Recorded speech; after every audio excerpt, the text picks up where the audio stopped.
Voilà un défi pour vous. Si vous lanciez un site web, comment est-ce que vous pourriez convaincre la mairie de Paris d'en faire la promotion? Le site Rich Meet Beautiful a trouvé une solution simple. Je vous mets un extrait d'un reportage sur LCI. Un panneau publicitaire qui circulait devant les universités parisiennes. Il incite les étudiants et étudiantes à rencontrer des sugar daddy ou sugar mama. En clair, sortir avec des hommes ou des femmes plus âgés contre rémunération. Beaucoup de médias ont donné de la pub gratuite au site en relayant cette histoire. Mais le pompon revient certainement au compte Twitter de la mairie de Paris avec ce tweet indigné qui montre une URL non floutée à l'heure près de 2 millions de followers. Faisons le calcul rapide. Un camion qui se balade dans les rues de Paris va croiser combien de personnes? En étant généreux, on peut imaginer que le camion va croiser environ 1000 personnes par heure sur une journée de 10 heures par exemple. En tout, le camion aura croisé 10 000 personnes, mais combien vont vraiment remarquer l'affiche? En étant encore une fois généreux, on peut imaginer que 5% des gens vont vraiment regarder cette affiche-là et voir le nom du site. Soit en tout 500 personnes qui auraient vraiment regardé la pub dans une journée si personne n'en avait parlé. Ce qui n'est probablement pas assez pour convaincre beaucoup d'étudiantes de sombrer dans la prostitution. Mais bien sûr, la cible de cette pub, ce n'était pas les étudiantes, mais l'adjointe à la maire de Paris chargée de l'égalité homme-femme, de la lutte contre les discriminations et des droits humains. Je m'explique.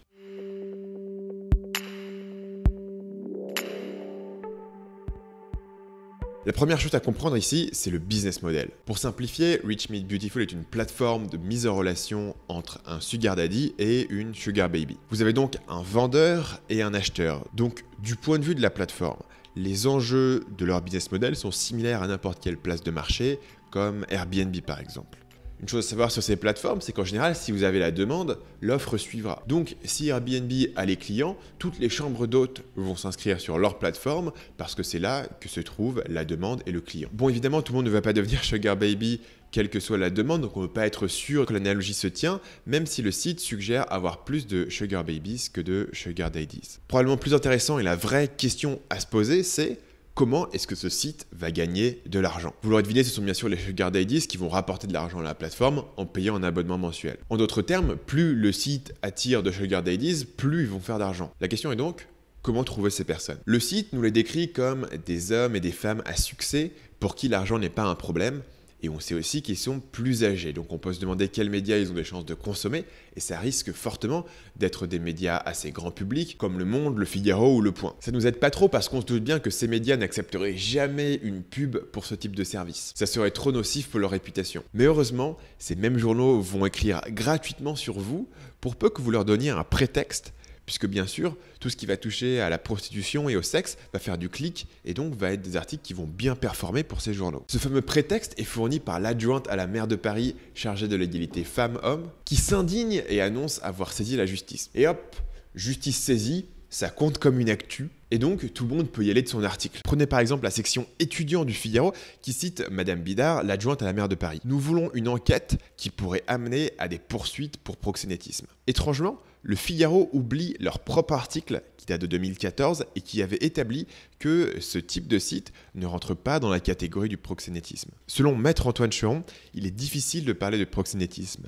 La plateforme se qualifie de simple hébergeur, ne pouvant être tenu responsable pour le mauvais usage fait des services proposés. Bref, les poursuites annoncées n'iront nulle part et en fait tout le monde le sait. Ce qui nous donne un coup de com' assez intéressant puisque si on récapitule, pour le prix d'une journée de location d'un camion plus une amende pour affichage d'un support sans autorisation préfectorale, vous pouvez être mis en avant sur les plus grands médias du pays et toucher des millions de Français.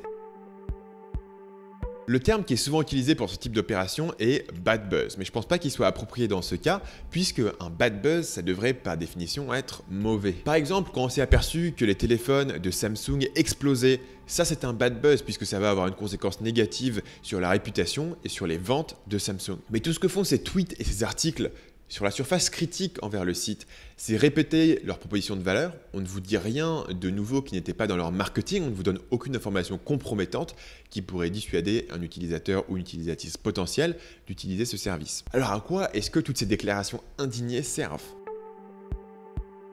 La réponse est donnée par le concept de signalement de vertu. Le signalement de vertu, c'est l'expression de valeur morale, avec pour objectif principal de renforcer son propre statut au sein d'un groupe social. Donc les utilisateurs de Twitter s'indignent pour prouver qu'ils font partie des gentils et se distinguer des méchants sexistes. Les associations étudiantes en profitent pour avoir leur quart d'heure de gloire, l'adjointe à la maire de Paris ne fait que son travail en s'alignant publiquement, et la presse fait son beurre en traitant le coût de communication comme une actualité en bonne et due forme. Chacun joue sagement son rôle dans ce petit théâtre, parce que chacun y a son intérêt, que ce soit un intérêt financier comme pour le site Rich Me Beautiful lui-même, comme pour les journaux, ou alors un intérêt de montrer à quel point vous êtes vertueux et supérieur aux autres. Et bien sûr, j'en fais totalement partie. En faisant cette vidéo, j'exploite la controverse pour promouvoir ma chaîne YouTube. Là où les choses commencent à devenir un peu gênantes, c'est que Rich Me Beautiful avait fait exactement le même coup en Belgique le mois dernier, suite à quoi leur site avait été apparemment pris d'assaut. Un fait qui n'est d'ailleurs mystérieusement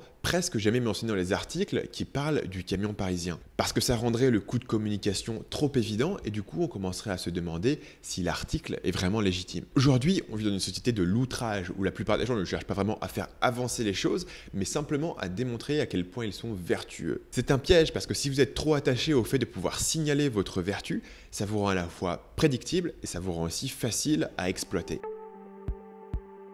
Et du coup, quitte à exploiter l'hypocrisie générale, autant y aller à fond. La campagne de Rich Me Beautiful était probablement un gros succès pour leur site, ils ont touché les bonnes personnes et ils ont fait parler d'eux à des millions de Français, mais je pense qu'ils peuvent aller encore plus loin, ou en tout cas s'ils veulent rester dans les news et s'ils veulent continuer à faire le buzz, il va falloir qu'ils évoluent un petit peu leur stratégie. Alors voici quelques idées de promotion que j'ai tirées du livre Trust Me I'm Lying de Ryan Holiday, qui parle de comment manipuler les médias. Première idée, créer une pub pour le site, puis vandaliser votre propre pub, prenez des photos et envoyez les photos aux médias. Ça vous donnera des titres du type 5 exemples hilarants de la riposte contre la campagne Rich Me Beautiful. Encore mieux, photoshopper une fausse pub dans un flux Facebook et envoyer des captures d'écran aux médias. Ça sera du petit lait pour les médias parce que ça leur donnera en plus l'occasion de faire un article négatif sur Facebook. Résultat, Facebook accusé de cibler les étudiantes avec des incitations à la prostitution. Autre idée, organiser un événement physique quel qu'il soit, par exemple une réunion avec vos partenaires français et faites entre guillemets fuiter